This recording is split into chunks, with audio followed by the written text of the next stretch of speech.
is Michael Duggan. I'm a person in long-term recovery. What that means to me is I haven't had a drink or drug since April 14, 2009. My introduction to opioids began when I broke my wrist senior year playing hockey in high school. Before that, I had experimented with alcohol and marijuana. That also plays a part of my story that I think is important.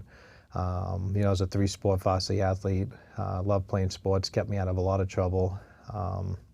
Senior year in high school, we're playing in Hingham, Massachusetts, and it was about the second game into the season. I went to go check somebody and broke my wrist, shattered my wrist completely.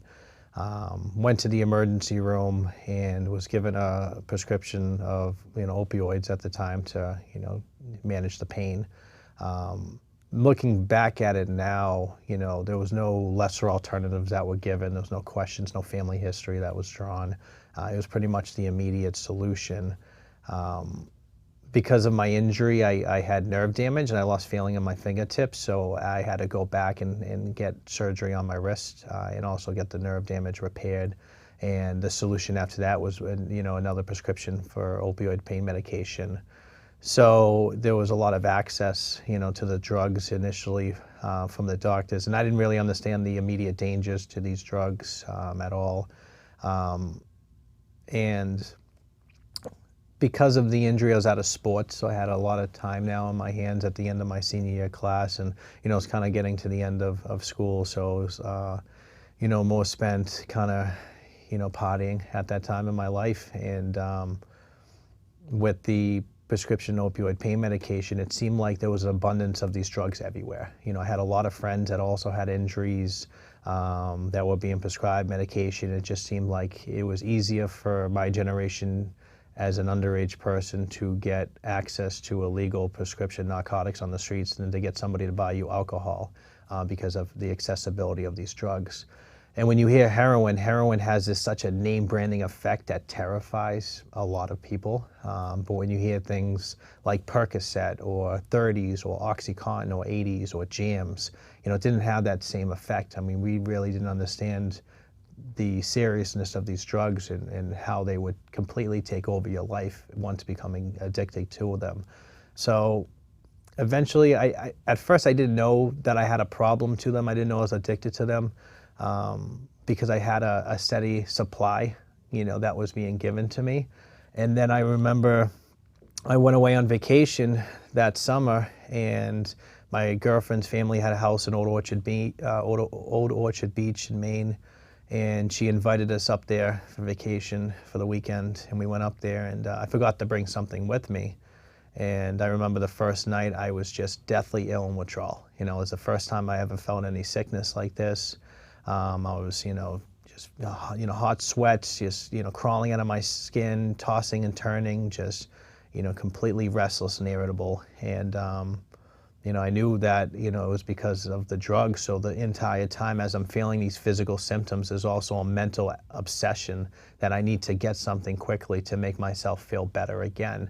And, the next morning everybody went to the beach, and I, told her family I didn't feel good, I had a flu. And they believed me, of course, because, last thing they were going to think was Mike's addicted to drugs. I didn't. We have this, image of what a drug addict is, but the reality is there's no such thing, addiction doesn't discriminate, doesn't matter who you are, where you come from, what you look like. The reality of the situation was that, I was very much indeed addicted to these drugs. So I left and I went home and I met up with somebody and I bought, one of these pills off the streets illegally, and I felt immediately better. And at that moment in my life, I made a decision, that I will never go anywhere again unless I bring something with me. And that's a real sad realization for a young 18-year-old kid to make in his life, that he's such a prisoner to these drugs that he can't even go away on vacation without taking them. So what happened in my life at that point is I honestly went from a period of having fun by taking these drugs to living in fear of withdrawal. So now, ultimately, my decisions were all based off of fear. And the only way for me to go to school and go to practice or go to work was I needed to take these drugs to just feel normal. So it wasn't even the thrill of getting high, it was just to feel normal on a daily basis, to function, normally in society. So it just really started to spiral out of control at that point for me. The prescription lasted a lot longer than the pain itself, and I think that's very important. There was lesser alternatives that should have been given. The reality is my family, there's a lot of history with addiction and alcoholism that wasn't looked at. That should have made me more of a high-risk candidate for somebody who was being prescribed prescription opioid pain medication.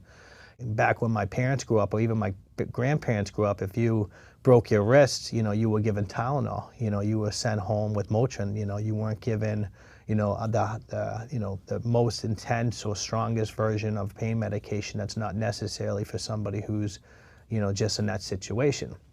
Last year, actually it was about 2 or 3 years ago, I went to an urgent care because I had a bad cough. And they tried to prescribe me 100 milligrams of codeine syrup. I mean, that should never happen, and I think it's important for people to understand that they need to be aware of these things and not necessarily take the prescription that's given to them, but ask questions. If they're not asking you questions, you need to ask them questions. You need to make sure that your family member is safe, and if they are taking a prescription, that it's something that ultimately isn't going to lead them down a long road that has long-lasting, effects, for something that might be an immediate solution that's given.